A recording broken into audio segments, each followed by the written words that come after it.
कि आदरणीय साहू जी महाराज जी छत्रपति जी की जीत भारी मतों से इस क्षेत्र से होने वाली है, कोई हरा नहीं सकता।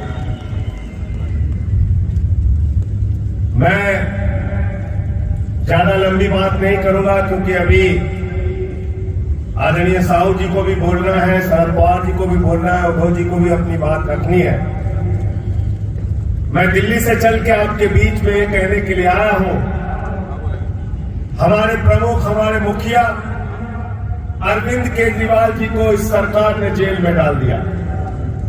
भारत के प्रधानमंत्री ने झारखंड के मुख्यमंत्री को जेल में डाल दिया, हेमंत सोरेन को जेल में डाल दिया, मनीष सिसोदिया को जेल में डाल दिया, हमारे एक और मंत्री सत्येंद्र जैन को पकड़ के जेल में डाल दिया, शरद पवार जी की पार्टी के नेता अनिल देशमुख जी को पकड़ के जेल में डाल दिया, संजय रावत जी शिवसेना के नेता उनको पकड़ के जेल में डाल दिया।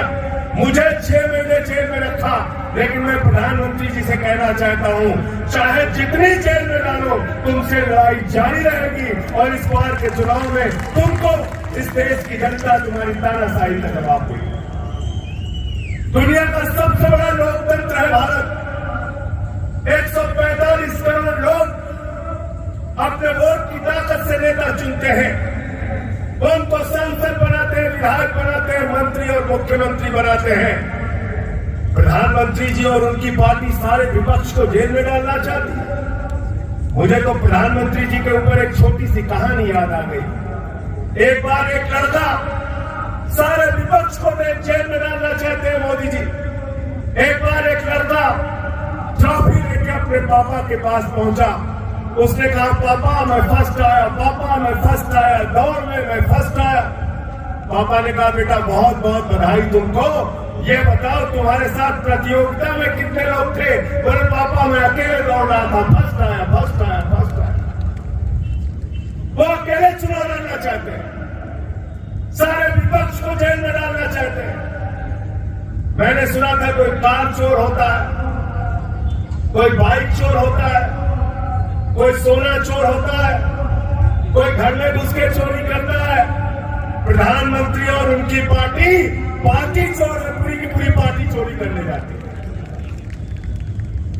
बाला साहब ठाकरे जी की, उद्धव ठाकरे जी की तीर कमान चोरी कर ली मोदी जी ने, शरद पवार जी की घड़ी चोरी कर ली। इन घड़ी चोर और तीर कमान चोरों को इस बार के चुनाव में जवाब देना है। महाराष्ट्र के लोगों को आपको जवाब देना है।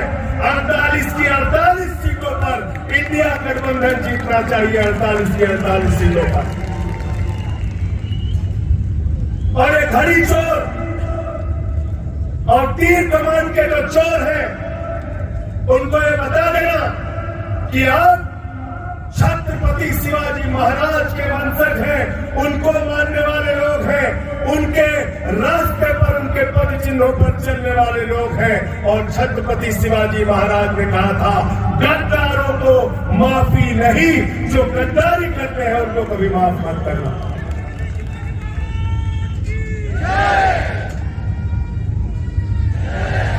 गद्दारों को जवाब देने के लिए तैयार है आप? हाथ उठा के बताइए, तैयार है ना? मोदी जी कहते हैं हमारी ये गारंटी, ये गारंटी, ये गारंटी।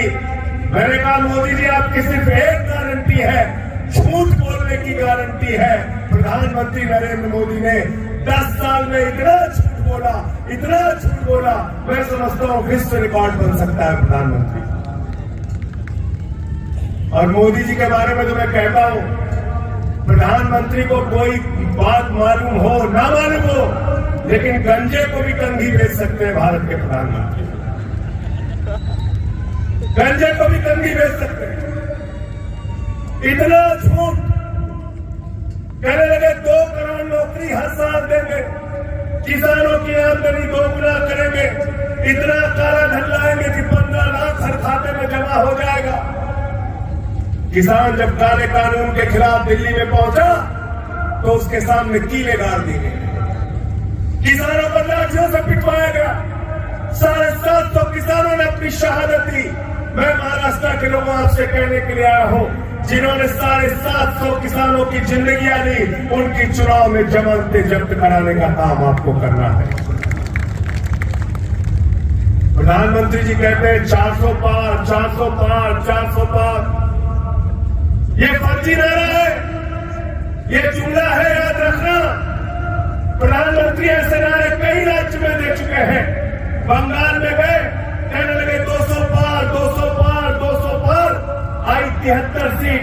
झारखंड में गए, कहने लगे 65 पार, 65 पार, 65 पार, आई 23 सीट। मिजोरम में गए, कहने लगे 21 पार, 21 पार, 21 पार, आई 1 सीट। महाराष्ट्र में कहने लगे 150 पार, 150 पार, 150 पार, आई 105 सीट। कर्नाटक में गए, कहने लगे 130 पार, 130 पार, 130 पार, आई 65 सीट। दिल्ली में आए, बोले 45 पार, 45 पार, 45 पार, आई 8 सीट। अब कह रहे 400 पार, 400 पार, 400 पार। जनता करे तड़ी पार, तड़ी पार, तड़ी पार। इनको तड़ी पार करना है ना? तैयार है ना? आपको तैयार है ना? तैयार है इनको तड़ी पार करना है ना? कैसे कैसे मंजर अभी आने लगे हैं, कैसे कैसे मंजर में आने लगे हैं, और गाते गाते लोग चिल्लाने लगे हैं, बदल डालो इस तालाब के पानी को। कमल के फूल तो मुरझाने लगे हैं, कमल के फूल तो मुरझाने लगे हैं। कितना घमंड हो गया मोदी जी को। गाना गा रहे हैं, कह रहे हैं जो राम को लाए हैं हम उनको लाएंगे। क्या प्रधानमंत्री मोदी राम को ला सकते हैं? क्या बताइए, क्या कोई इंसान भगवान को ला सकता है? तो राम जिनको लाए हैं, अब राम उनको विदा कर देंगे। ये वक्त आ गया है। 300 से ज्यादा इंडिया गठबंधन की सीटें आने जा रही है। इंडिया गठबंधन की सरकार 4 जून को बनने जा रही है, और ये 400 पार का नारा फर्जी साबित होगा। मैं आपको यकीन के साथ कहना चाहता हूं। अंत में एक बात कह के अपनी बात को खत्म करूंगा। भारत दुनिया का सबसे बड़ा लोकतंत्र है, और दुनिया के सबसे बड़े लोकतंत्र के प्रधानमंत्री 10 साल के बाद आपसे वोट मांगने जाते हैं। 10 साल में शिक्षा के लिए क्या किया नहीं बताते, बिजली के लिए क्या किया नहीं बताते, किसान के लिए क्या क्या नहीं बताते, नौजवान के लिए क्या क्या नहीं बताते, महिलाओं की सुरक्षा के लिए क्या क्या नहीं बताते। भारत के प्रधानमंत्री और उनकी बातों को सुन के देश शर्मिंदा हो जाता है। 10 साल के बाद भी हिंदू मुसलमान, हिंदू मुसलमान, हिंदू मुसलमान इसके नाम पर वोट मांगते हैं। मैं मोदी जी से कहना चाहता हूं, मोदी जी अब आपका ये हिंदू मुसलमान वाला फार्मूला चलने वाला नहीं है। हमारे काम का हिसाब दो। जो वादे किए थे उसको तुमने क्यों नहीं पूरा किया, इसका हिसाब दो। इसके हिसाब के नाम पर इनसे वोट लेना। साथियों और दोस्तों, मैं सिर्फ यही कहने जा रहा हूं, उत्तर प्रदेश गया था, वहां हवा बदली है, हरियाणा में हवा बदली है, राजस्थान में हवा बदली है, दिल्ली में हवा बदली है। केजरीवाल जी को जेल में डाला है, तो वहां लोग नारा लगा रहे हैं जेल का जवाब वोट से देंगे, तानाशाही का जवाब वोट से देंगे, गुंडागर्दी का जवाब वोट से देंगे। और मैं छत्रपति शाहू जी महाराज की धरती पर खड़ा हूं। ये तो वो धरती है पूरे देश में, आज अगर दलितों, पिछड़ों, शोषितों, वंचितों को अगर एक ही बात याद आती है, पहली रियासत थी ये रियासत जिसने आरक्षण की व्यवस्था को लागू करने का काम किया, गरीबों को, वंचितों को अधिकार देने का काम किया। मैं आपसे यही कहना चाहता हूं, ये बेईमान अगर दोबारा आ गए तो ये आरक्षण खत्म करेंगे, संविधान खत्म करेंगे, आपके वोट की ताकत खत्म करेंगे। हम बाबा साहब डॉक्टर भीमराव अम्बेडकर के संविधान को खत्म नहीं होने देंगे, हम अपने आरक्षण को खत्म नहीं होने देंगे, हम अपने वोट की ताकत को खत्म नहीं होने देंगे। हम भारतीय जनता पार्टी और एनडीए को इस चुनाव में हराएंगे। और मैं फिर दोहरा रहा हूं, महाराष्ट्र में 48 के 48 सीटें इंडिया गठबंधन को दे देना, इन बेईमानों को हराने का काम करना। बहुत बहुत शुक्रिया, बहुत बहुत धन्यवाद।